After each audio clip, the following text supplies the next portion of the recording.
How much has success changed you? How different are you? Success doesn't change you. Fame does. Fame does. If she'd only turn around to give us an interview. You got a whole world of people calling your name and you really don't know them. It's weird. Whitney Houston began singing gospel music publicly at age 11, which gave rise to her colossal pop career. I believe in music, singing a song, and the interpretation of a song is like telling a story.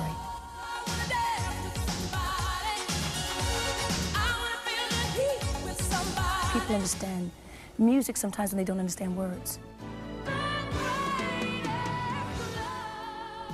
Whitney Houston's understanding of music is a gift she was born with and a talent she has honed to perfection. Has anybody ever been like an angel to you? The first angel I ever remember was my mother. Just being my angel. My mother taught me how to sing. You know, people get up and they sing, but a lot of what I see today is that people don't know how to sing. My mother taught me how, where it comes from, how to control it, how to command it. She's the master at it. She was so unselfish. She sacrificed and she taught me everything that she knew. It was Whitney's early exposure to this soulful music which laid the foundation for her incredible success.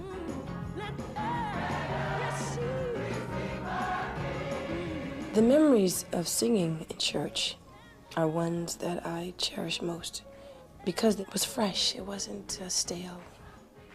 Singing gospel was an energy, a passion, and a love, and that's a good memory for me.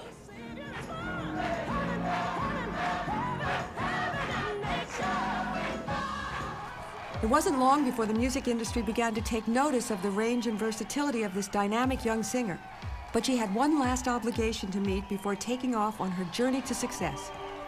My mother said I couldn't sign a contract unless I graduated high school. I was singing and working on the weekends and modeling and stuff like that, but I couldn't do a full-time thing until I graduated high school.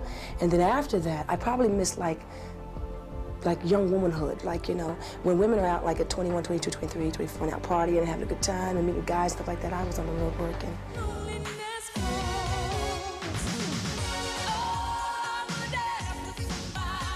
But that hard work and purpose has paid off as she quickly took flight to the top of the charts and cemented her position as the leading lady of pop. How do I make it mine? I sing it. Having conquered the music industry, Houston was offered the chance to move to the big screen, a move this talented performer made with the help of her co-stars. Because they were always encouraging me, you know, Whitney, you're cool, you're great, you know, you're fine, you're fine. I was like, yeah, but you guys are the actors. You know, you guys have done this all your lives, you know. I am a singer, gone actress, you know. And I don't suppose that Hollywood would really want me if I wasn't like this singer. She established her worth at the box office in The Bodyguard. And proved to be more than just a singer in Waiting to Exhale. And I think that you live a life that's like a fairy tale. But I bet in reality, even though it looks gorgeous, you probably have down days just as well as everybody. How do you deal with them? Is there a misconception of the fact that when we become famous that we have these beautiful, perfect lives and that nothing is ever on a low? It's a bad conception, because then people always think that you have to be this grand old person that's just happy about life and everything because, what, we got money? Well, money doesn't make you happy. It never did. I mean, history will tell you that. And fame certainly doesn't make you happy, you know. People will tell you that who are famous. I'm being honest with myself, Ma. I'm smart, I work hard, and I'm a good person. Ma, if I allowed myself to think like you, I guess I'd be a dead woman. You gotta find the happiness in yourself. You gotta know who you are before you step into this business. Because if you're trying to find it, you'll probably wind up being somebody else that you probably don't even like. I like me. Let me bring you some news that's just coming into us now. We're hearing that the singer Whitney Houston has died at the age of 48.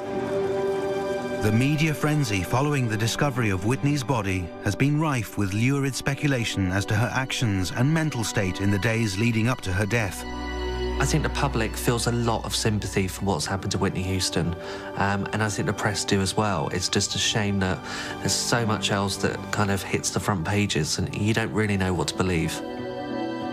Until official toxicology tests have been completed, the cause of Whitney Houston's death remains a matter of conjecture.